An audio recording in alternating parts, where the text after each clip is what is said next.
Dearly beloved, we are gathered here today to get through this thing called life. Next word life, it means forever, and that's a mighty long time. But I'm here to tell you there's something else. Marriage. Throughout history, there have been many great duos. Lucy and Desi, Bonnie and Clyde, Antony and Cleopatra, Salt and Pepper. But none so cool as Tucker and Brie.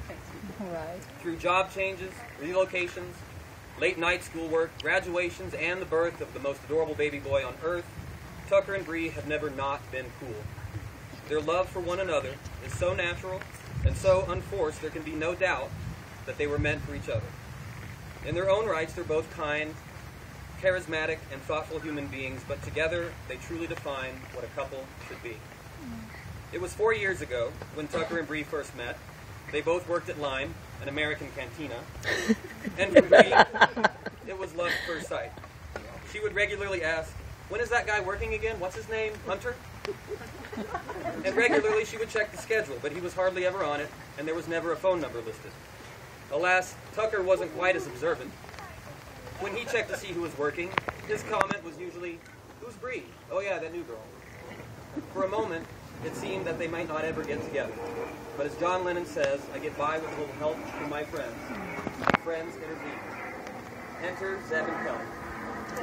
Zeb knew that Brie had a crush on Tucker and would drop hints to him regularly. Then one night, Kelly and Tucker went out for dinner, and Kelly suggested, why not eat at Lime? It was no coincidence that Kelly knew that Brie was working, or that she suggested that they should all hang out after she was done at work, or that Kelly asked for Brie's phone number. Where's Kelly? Well played, by the way. After painting the town red and hanging out after hours back at Lime, literally till the sun came up, Tucker waited outside with Brie for a cab. The next day, Brie asked Tucker, "So how bad is your eyesight?" Which might seem like an odd question, except that Gunner had eaten Tucker's glasses. That's her dog, by the way. Fast forward a week or so, and Tucker asked Brie out on their very first official date. He took her to Elitch Gardens.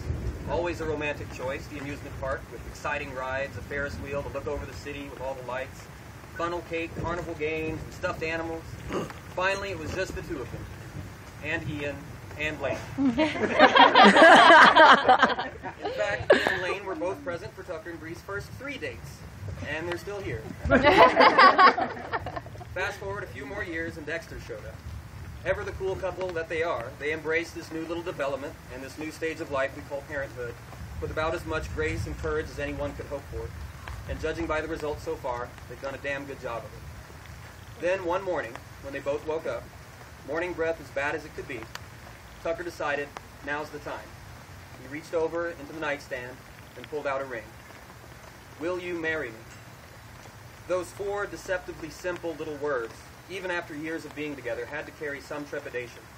Luckily, we're all here today for Tucker and for Brie.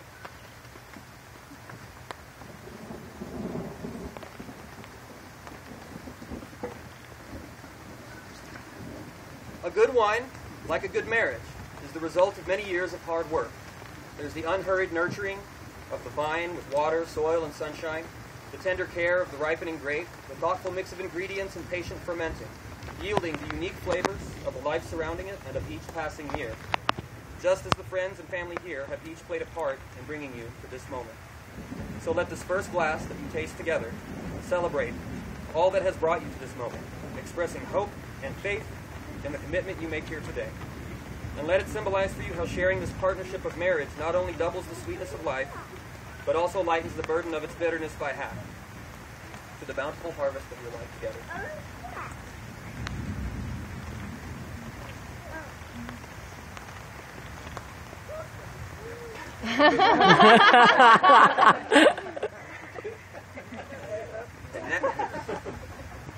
And now Ian will recite a passage he has selected.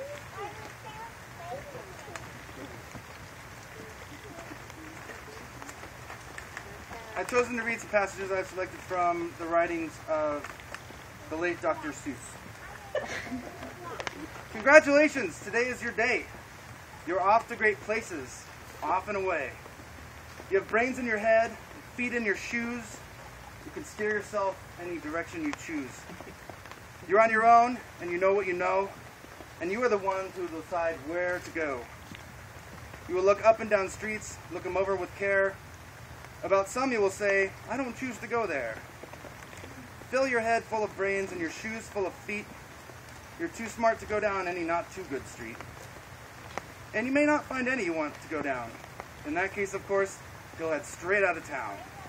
It's opener there, the wide open air. Out where things can happen and frequently do, to people as brainy and footsy as you. When things start to happen, don't worry, don't stew. Just go right along. You'll start happening too. Oh, the places you'll go. You'll be on your way up. You'll be seeing great sights. You'll join the high flyers who soar to high heights. You won't lag behind because you'll have the speed. You'll pass the whole gang, and you'll soon take the lead. Wherever you fly, you'll be the best of the best. Wherever you go, you will top all the rest. Except when you don't. Because sometimes you won't. I'm sorry to say, but sadly it's true. Hang-ups can happen. But on you will go. Though the weather be foul, on you will go. Though your enemies prowl, on you will go. Though the hack and cracks howl. Onward up many a frightening creek, though your arms may get sore and your sneakers may leak. On and on you will hike, and I know you will hike far, and face up your problems, whatever they are. You'll get mixed up, of course, as you already know. You'll get mixed up with many strange birds as you go. So be sure when you step with great tact, and remember that life's a great balancing act. Just never forget to be dexterous and deft, and never mix up your right foot with your left. And will you succeed? Yes, you will indeed. 98.75% guaranteed. Kids, you'll move mountains. So be your name Buxbaum, Bixby, or Bray, or Mordecai, Ali, Van Allen, O'Shea. Off to great places, today is your day. Your mountain is waiting. So get on your way.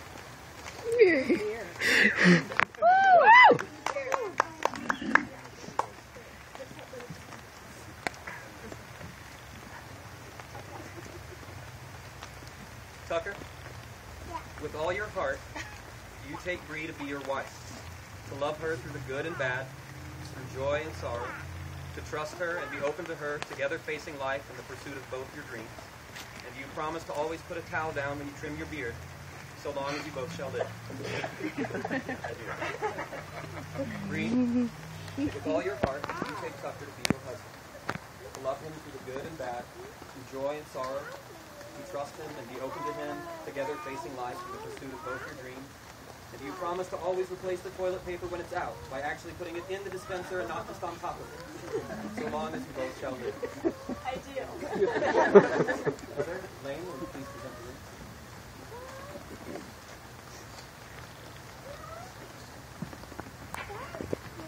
Throughout history and myth, the circle has been a symbol for the cycle of life. Like a great wheel, the circle spins. Sometimes we find ourselves on the decline, and sometimes at the bottom. But as always, the circle lifts us back up and puts us at the top.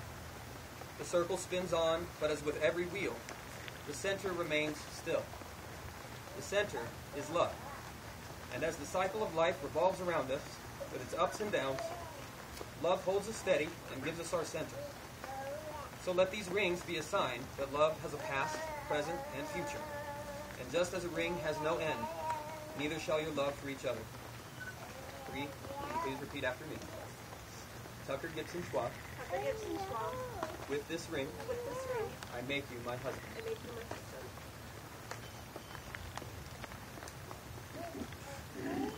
Tucker, please repeat after me. Brianna Nicole Bond, with this ring, I make you my wife.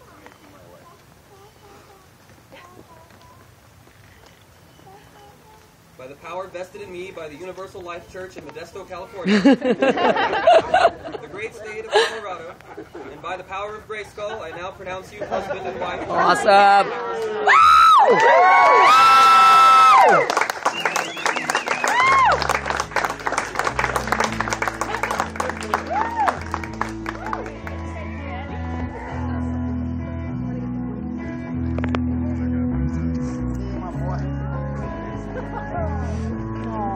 Look at those shoes. Adorable.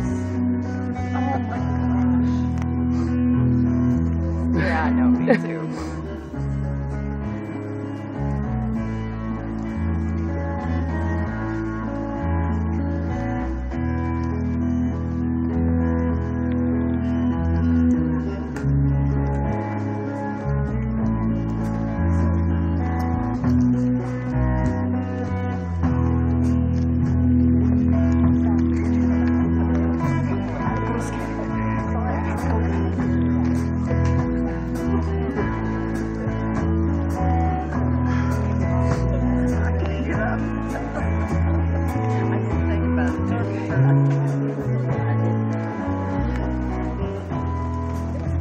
Oh, I'm